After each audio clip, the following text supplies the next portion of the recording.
Thank you very much. Many of you come to listen my talk today, and this is for the first time I give a talk in this area in publicly. Ich danke Ihnen sehr, dass Sie heute gekommen sind. Es ist das erste Mal, dass ich in diese Gegend einen Vortrag halten werde. And today, my subject is Buddhism and meditation. Und mein Thema heute ist Buddhismus und Meditation. I born in Tibet and 67 years before. I born country which has no any other religions except a Buddhist. Ich bin in Tibet geboren worden, das ist 67 Jahre her, und ich wurde in ein Land geboren, wo es keine andere Religion gab als eben den Buddhismus. And if you ask a Tibetan person, what religion are you? They cannot able to answer before 1959 because they don't know there is other religion exist. Und wenn man einen tibetischen Mitbürger oder Bürger fragen würde, welche Religion sie zugehören, dann würden sie nichts anderes antworten können, weil es eben da keine andere Religion gab. Vor 1995 gab es nur den Buddhismus. 59, Entschuldigung, leicht dyslektisch. Since you are born as Buddhist,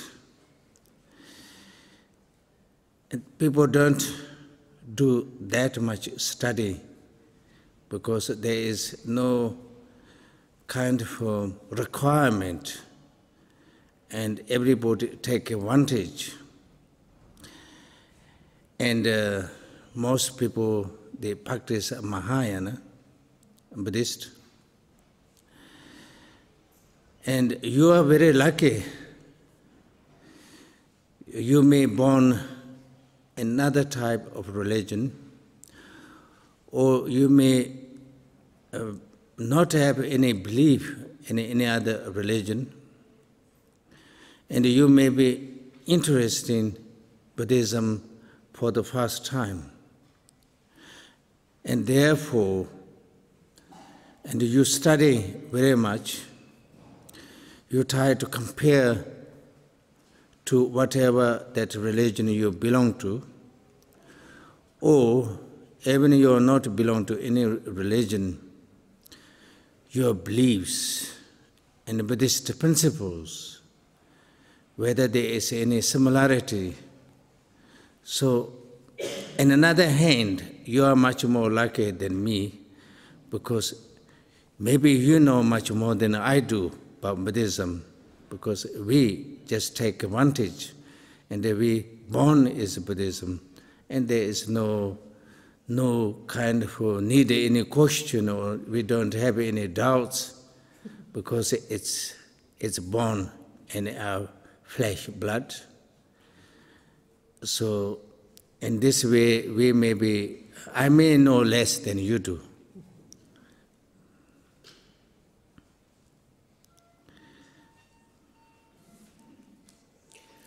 Weil wir nun mal als Tibeter geboren wurden in ein buddhistisches Land, haben wir auch nicht so sehr die Neigung gehabt, alles in Frage zu stellen oder den Buddhismus richtig tief oder gründlich zu studieren.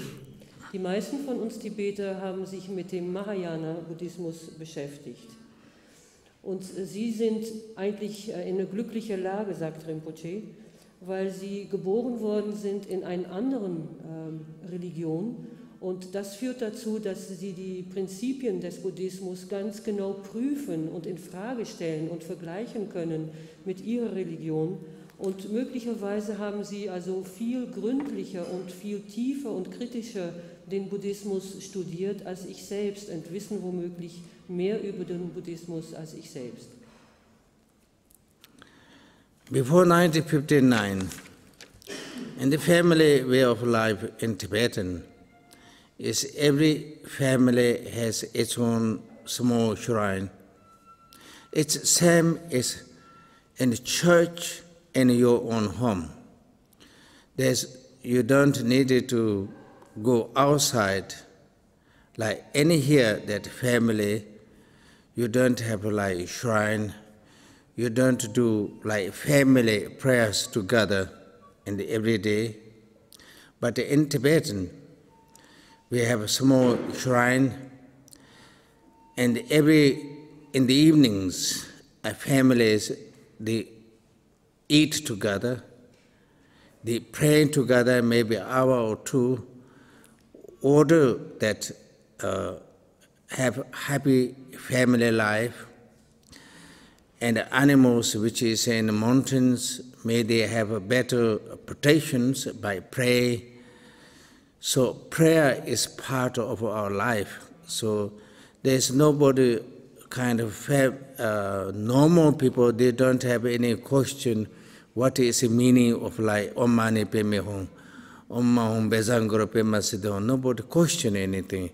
But since they are prayer, they say, oh, these are the prayer which we have to do, and there's no kind of question rise.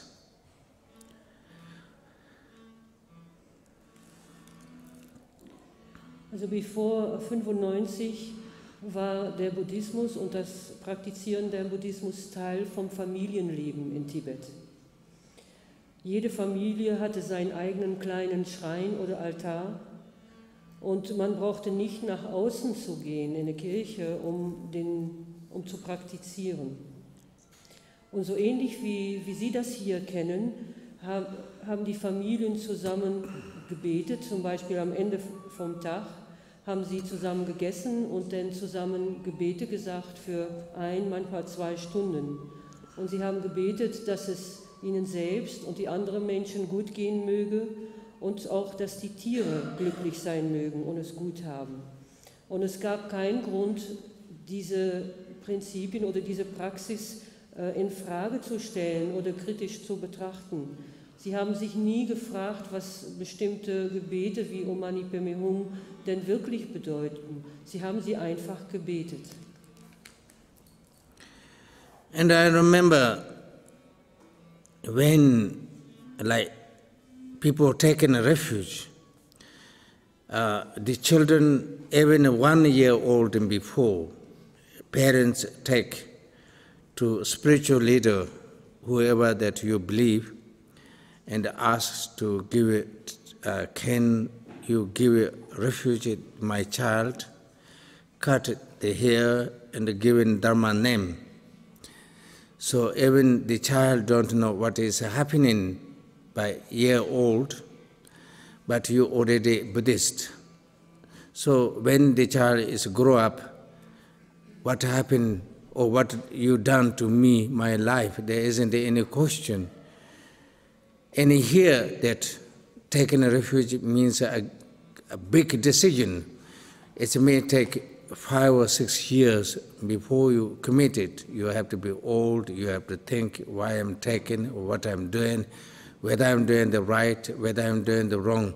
So you have more doubts and more questions. So, Buddha always said that you should not just take advantage, just accepting. It's very good to investigate, it's very good to question, answer, and making sure that the answer is something which is beneficial for what you're looking for. Then you only make a decision. Sometimes maybe Western way life may be much better way.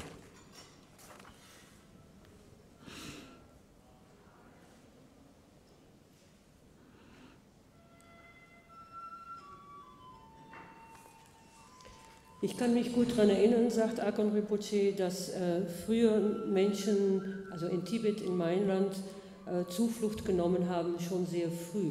Wenn Kinder geboren wurden, noch bevor sie 1 Jahr alt wurden, sind sie zu einem Lama gebracht oder jemand, der Zuflucht geben konnte. Und die Eltern haben den Lama gebeten, bitte geben Sie mein Kind Zuflucht. Und es wurde ein bisschen Haar von dem Kind, seine Haare weggenommen und er bekam einen Dharma-Name. Du wurdest quasi in Tibet geboren als Buddhist. Und wenn die Kinder dann später aufgewachsen sind und erwachsen wurden, dann wurde das nicht in Frage gestellt. Hier im Westen ist das jedoch eine ganz andere Sache. Also wenn Menschen sich entscheiden, Buddhist zu werden, dann gehen manchmal viele Jahre wie sagt man das, im Voraus, wo sie sehr viel drüber nachdenken oder es auch in Frage stellen. Also es ist schon eine große Entscheidung, die wir uns gut überlegen sollten. Und auch der Buddha hat gesagt, dass es sehr, sehr weise ist, immer die Entscheidungen, die wir treffen, lange, lange im Vorher hinaus zu prüfen. Und vor allem zu prüfen, ob das, was wir tun werden oder die Entscheidungen, die wir treffen werden, wirklich hilfreich sein wird. Und manchmal ist es einfach wirklich hilfreicher oder besser für uns, bei den westlichen Traditionen zu bleiben. Now, if we think about Buddhism, you have to think of something very vast subject of teaching. Those teachings which is to basis and according to each individual capacity. It does not mean one teaching, if you don't know all of them, it's not complete. It means each teaching is complete by itself. It does not need to study and practice all what Buddha taught. Buddha taught 84,000 different types of teaching. The 84,000 different types of existence of human conditions. So in order to help them, and each one has your own choices.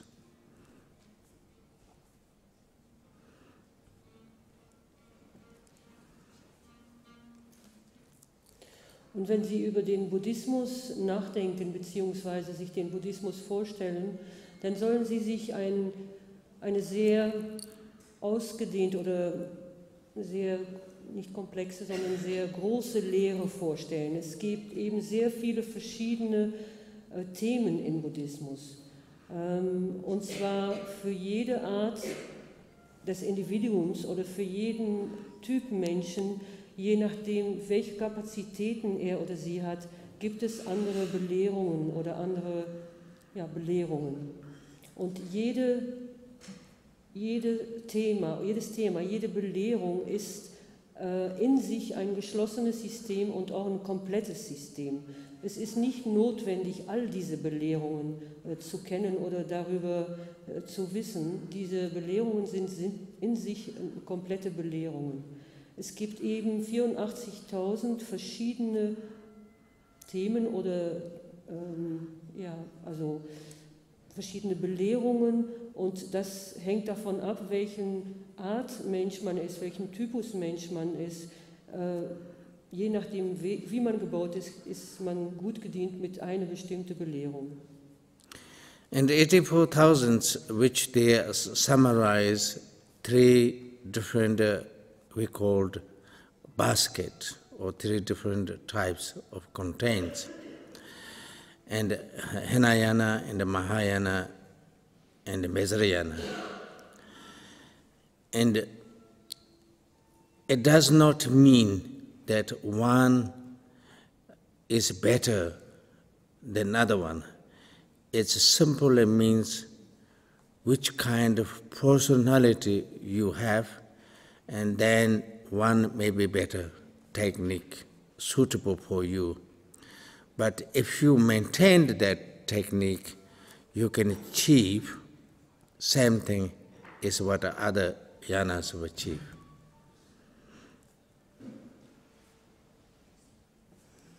Und diese 84.000 verschiedene Belehrungen kann man einteilen in 3 Körbe, so wie das genannt wird, oder 3 Kategorien.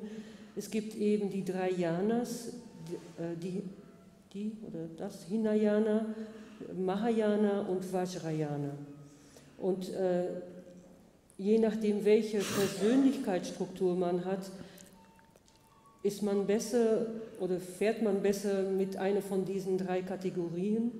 Und wenn man bei diesen Übungen bleibt aus dieser bestimmten Richtung, dann erreicht man genau das, was man auch in den anderen Yanas erreichen kann. So Hinayana is very much concerned with your morals, to do things in according to physical things, to live a simple life, and how to practice, and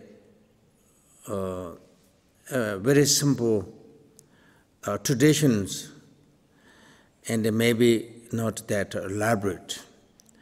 Mahayana is very much based on compassion, and also one concerned with prayers, not only just contempt mind training, but mind training through prayers, mind training by physical, like example, going around the circumambulation, doing the prostrations, and also to building temples, sponsoring temples, charities.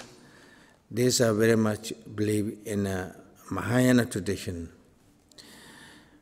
Tantrayana or Vajrayana tradition is very much basis on a meditation, and very much basis on compassion, but to your practice, whatever that time you have, and throughout your daily life.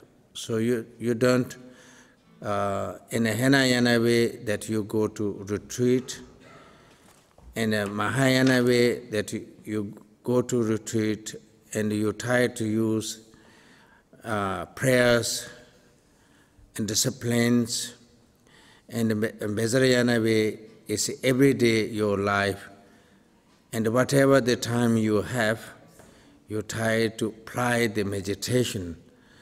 So it's more to do with every day is to try to live in a meditation training.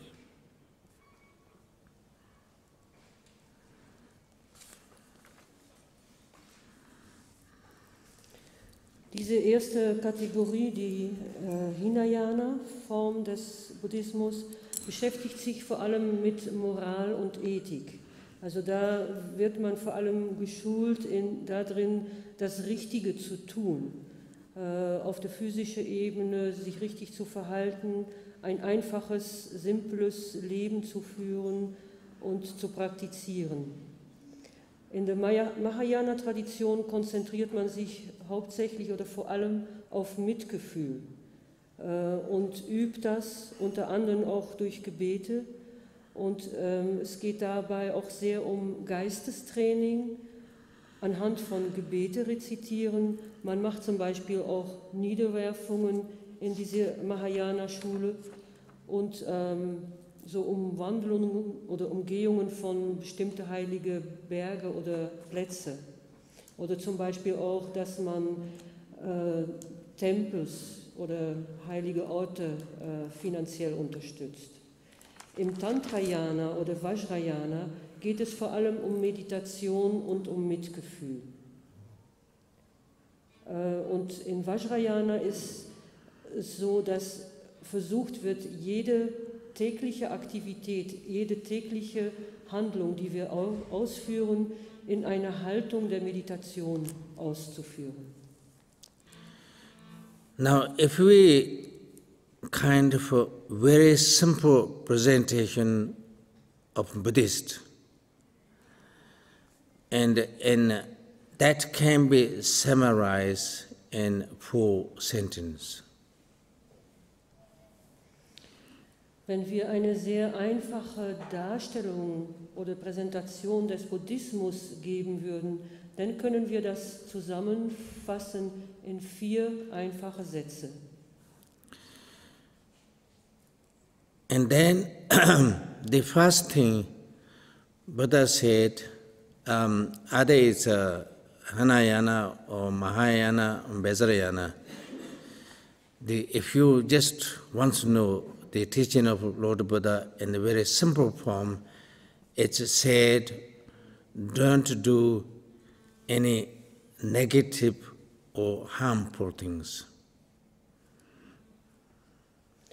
Also der erste Satz, der Buddha uns beigebracht hat, und das ist egal, in welcher Schule man sich da befindet, ob man in diese Hinayana-Richtung ist, Mahayana oder Vajrayana. Der erste Satz, der er uns mitgegeben hat, ist: Mach keine schädlichen Sachen, tu nichts, was schädlich ist. And this is summarized 10 different types, 10 non-virtuous actions. Und das beinhaltet die 10 nicht-virtuous. 10 non-virtuous actions. Die 10 nicht tugendhafte Haltung. 10 non-virtuous actions. First thing, not to kill any living beings. Die erste nicht tugendhafte Handlung ist nicht zu töten. Also die erste tugendhafte Handlung ist nicht zu töten. Nicht tugendhafte Haltung ist nicht zu töten. Not to take material or not to take things which people are not given to you or not belong to you. Nichts zu nehmen, was man nicht geschenkt bekommen hat. Also nichts zu nehmen, was uns nicht gehört oder was man uns nicht gegeben hat. And then not to have a sexual relationship which cause to other people suffering. And on the other hand, that you're not going between a family, so going become friends, cause of separation, cause of unhappiness of child, and you impose to somebody so that you have relationship. Und der nächste Punkt ist, keine unheilsamen sexuellen Beziehungen zu haben. Und damit wird gemeint, dass wir unsere Sexualität nicht so leben, dass wir Familien auseinanderbringen und dadurch zum Beispiel Kinder ganz unglücklich machen. So those are the main 3 things to do with the physical action. Das sind die 3 Hauptpunkte, die mit dem physischen Verhalten zu tun haben. And the 4 things to do with your speech, to telling lies, or you game something, and to telling lies between 2 friends, in order to separate by jealous. Nicht lügen oder keine Lügen erzählen, sodass Freunde auseinandergebracht werden. And saying harsh word, saying angry word, the anger words has no physical like gun or knife, but this is much worse than gun and knife, and somebody damage the beliefs, somebody can cause of suffering, it's equal as like you put knife in somebody's body.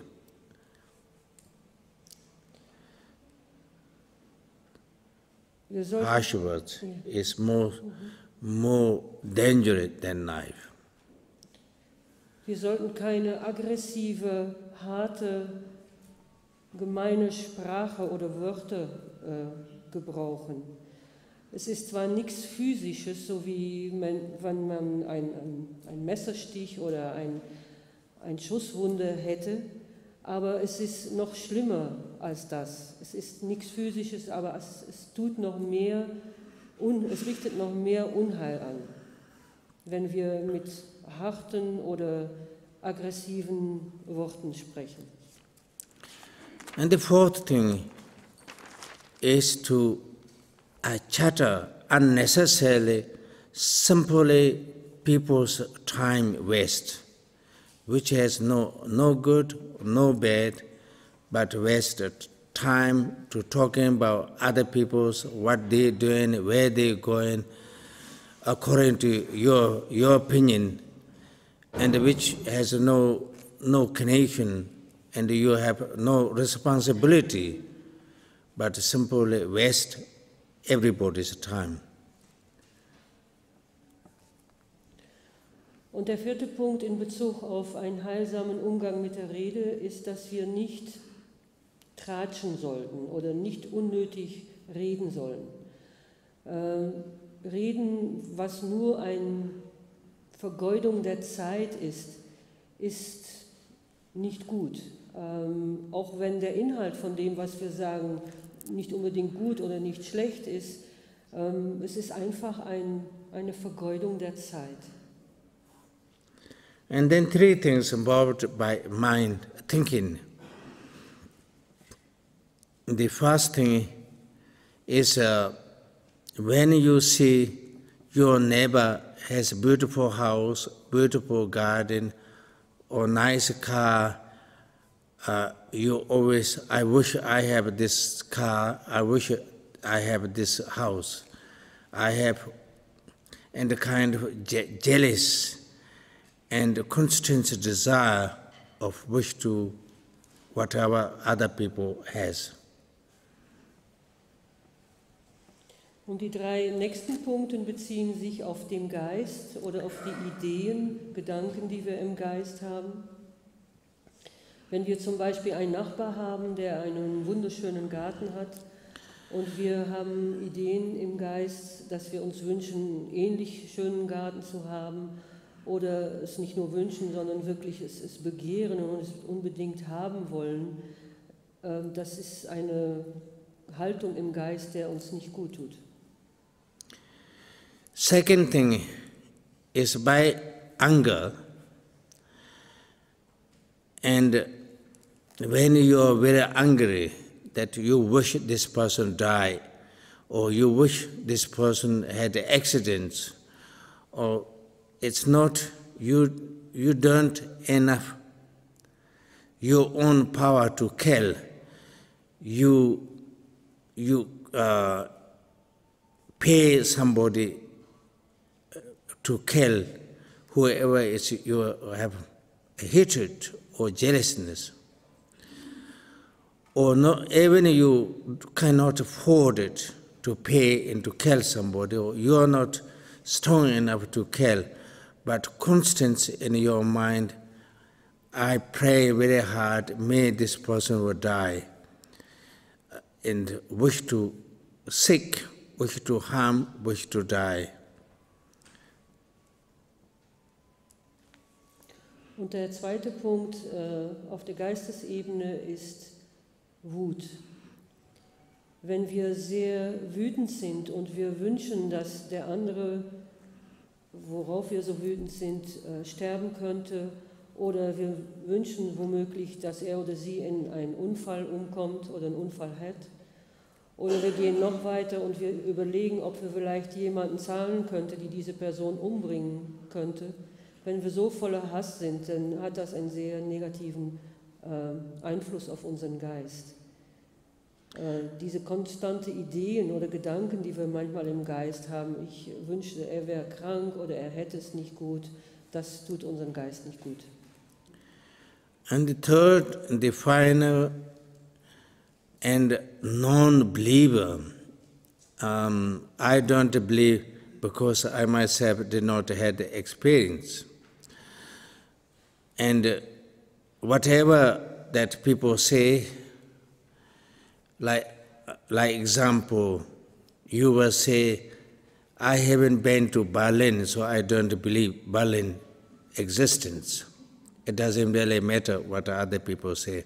Until you had the experience, I don't believe Brussels because I haven't been, so it's not existence. So something which is a very ignorant form of non-believing. Und der dritte und letzte nicht heilsame Handlung auf der Geistesebene ist die Haltung des Nichtglaubens oder des Unglaubens. Wenn ich etwas nicht glauben kann, weil ich nicht selber die Erfahrung gemacht habe, zum Beispiel. Rinpoche erklärt das an dem Beispiel, wenn ich nicht glauben kann, dass Berlin zum Beispiel besteht, weil ich noch nie in Berlin gewesen bin, dann ist das eine sehr ungute Haltung. Man könnte das auch Ignoranz nennen oder nicht glauben wollen. So this is called 10 different subjects which can lead a negative, everything which you done in negative action, speech, thinking, is called non-virtuous action. So first Buddha said, don't do non-virtuous actions, any of non-virtuous actions. Also diese 10 verschiedene Themen können eben führen zu ein unglückliches Daseinform. Ob wir jetzt negative Handlungen machen auf der Handlungsebene mit unserem Körper, mit unserem Rede oder unser Geist, diese 10 Sachen, hat Buddha gesagt, die führen zu Unglück. And the opposite of the 10 non-virtuous action, if you do that 10 virtuous action, is called the right conduct. So the first thing is rather than kill, and physically you save life. And to save life in the sense of appreciation of life, you save life people when it's sick, you save life any being need your help to saving life is called virtuous action. Und der erste heilsame Handlung ist im Gegensatz zu töten, Leben retten. Leben retten in der Form zum Beispiel von einer wirklichen Würdigung des Lebens zu haben. Oder kranke Leute helfen zu heilen. Oder jeder Mensch, der es braucht, der deine Hilfe braucht, damit er oder sie am Leben bleibt, diese Menschen zu helfen. Rather than taking which is not given to you or not belong to you, you give it charities, you give it to wealth, what you think is belong to you, or what other people concerned is belong to you, rather than taking it from others to give it to people and what people need. Und die zweite heilsame Handlung ist, statt etwas zu nehmen, was uns nicht gehört, uns etwas anzueignen, was uns nicht gehört, das Gegenstück davon ist zu geben. zum Beispiel in Wohltätigkeitsarbeit Sachen zu geben, seinen eigenen Haben, das, was wir besitzen, zu teilen mit anderen oder an anderen zu geben. Rather than to encourage sexual relationship, you help people which they are partnership and don't go between the two couples and to try to bring according to whatever that your capacity, bring together, family together, and not have any force to anybody. And friendship must come both sides. Whatever the relationship going to be, it's both sides interested, and that interesting not going to cause anybody suffering.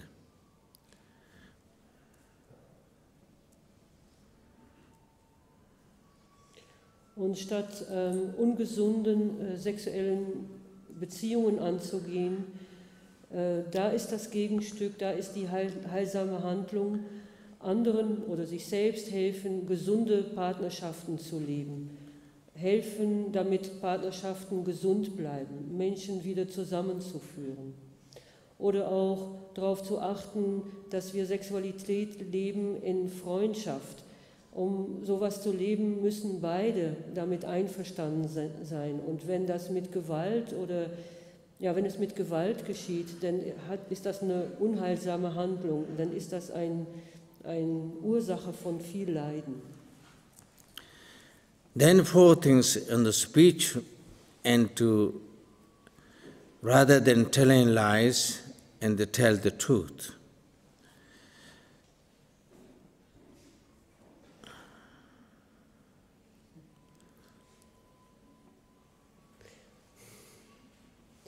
Und die 4 heilsame Handlungen auf der Ebene der Rede, also die erste war, statt Lügen zu erzählen, sollten wir uns bemühen, die Wahrheit zu erzählen. Rather than to telling, to order to separations, order to lead people like 2 countries to put an end to war by politicians. Similarity that 2 people are involved because due to your conversation with each other. So the speech which you make is to bring people together. Even you heard somebody say something wrong thing to your friends, even it's cost a little line and say that I heard from my friends, he or she saying so many good things about you, and bring people together in a positive way. Wir brauchen jemand, der selber lange genug meditiert hat und die lange Zeit gesessen hat. Und es ist nicht wichtig, ob diese Person eine ordinierte Person ist, ob er ein Mönch oder eine Nonne ist oder ob er eine nicht ordinierte Person ist, ein Laie. Das Wichtige ist, dass sie oder er weiß, wie man mit einem wilden Geist umgeht. Wir beschreiben den Zustand des Geistes ganz oft mit dem Bild und brauchen das Bild von einem Affe. Wir sagen, der menschliche Geist ist wie ein Affe. Und wenn man einen Affe, der es liebt, hin und her zu springen, versucht, in einen Käfig einzusperren, dann kann man das Gefühl haben, okay, ich habe das geschafft, ich habe den Affe in den Käfig eingesperrt, ich habe einen guten Job gemacht, ich habe das ganz gut geschafft. Aber dieses Tier wird noch unruhiger werden. Der Affe, der eingesperrt ist, wird noch unruhiger im Käfig. Seine einzigste Idee ist, wie komme ich hier bloß raus? Und er wird unheimlich unruhig. Aber wenn du den Affe einfach hin und her springen lässt und verstehst, dass die Natur der Affe nun einfach eine ruhelose ist, wenn du diese Natur akzeptierst und nicht versuchst, das zu verändern, wenn du es zulässt, dass er hin und her springt, von einem Baum zum anderen, irgendwann wird der Affe müde sein und wird er von selbst sich hinsetzen. Er wird aus sich heraus zur Ruhe kommen. So if the monkey is your mind, you are the caretaker of that monkey. So your job is not to put the monkey in a cage, not chain the monkey, but let the monkey jump wherever that wants to jump. But you are responsible to keep it watching. It's called mindfulness. And not too closely from far distance. So you can free to rest, monkey free to jump wherever, but you are responsible to watch all the time. It's called mindfulness.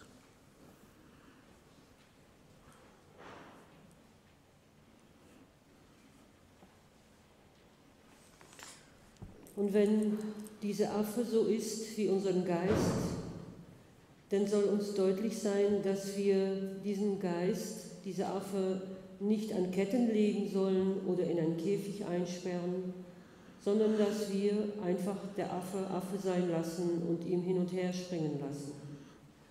Unseren Job ist, uns hinzusetzen und das zu beobachten. Und dieses wachsame Beobachten nennt man Achtsamkeit oder Mindfulness. Wir sollen mit etwas Distanz dieses ganze Hin- und Herspringen der Affe beobachten, nicht von zu nah, sondern eine gesunde Distanz halten. Und so werden wir verantwortlicher umgehen mit diesen Hin- und Herspringen des Geistes. And then it's said, the third sentence said, tame your mind, which is to do with meditation. If you do, those are three things. First thing, don't do negative things. Second thing, you do all the good and positive things. Third is to constantly looking to observe your mind, rather than to look in other people, to do this, change your life. It doesn't suit me. And don't look to change other people, but change yourself. And there is a very good example. It's said, if you see whole Germany is covered with thorns, thorn bush. You cannot cover it up by leather to whole Germany. The simple solution is to cover your feet so you can walk wherever you want to walk.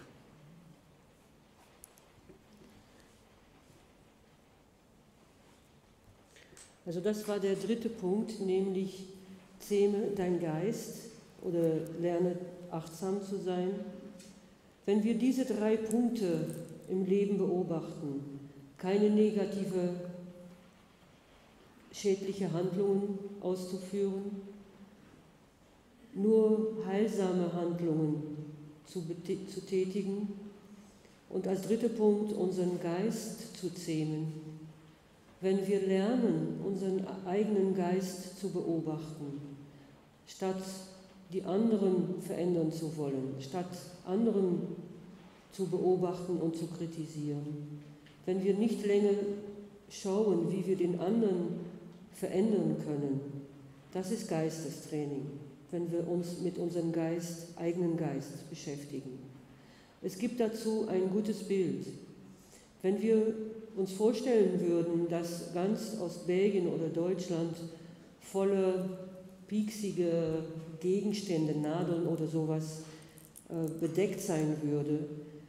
Denn wäre eine Möglichkeit, trotzdem zu gehen über die Oberfläche von Ostbelgien, ganz Ostbelgien mit Leder zu bekleiden. Aber das wäre eine ziemlich aufwendige Angelegenheit. Es ist viel sinnvoller, unsere eigenen Füße zu bekleiden und Schuhe zu tragen. And that covers the teaching of Lord Buddha. And if you want to make something very simple, what is Buddha's teaching, what is a meditation, covers, summarized form of covering. So I hope that you may find some usefulness, maybe not all of them. Most time when you talk 1.5 hours, real benefit which we hear here and go out and maintain wherever you're going home, maybe 2 or 3 words. Well, because most people, they don't digest. It just comes from one ear to other ear. Maybe most of them completely a wrong way according to your own view. So just keep it 3 simple words. Don't do any bad things. Do all the good things. Tame your mind, and that's conclude all the teaching of Buddha. Und damit haben wir die ganze Lehre von Buddha besprochen. Und ich hoffe, dass Sie einiges an Hilfreichen aus dieser 1,5 Stunden mitnehmen können. Es ist für die meisten Menschen nicht gut, sich mit dem Ganzen zu beschäftigen oder zu versuchen, alles ins Detail zu verstehen. Wichtig könnte sein, dass wir 2 oder 3 Wörter mit nach Hause nehmen. Zum Beispiel, tue nichts Schlechtes, tue Gutes und zähme dein Geist. Das ist die Lehre von Buddha. Thank you very much for listening.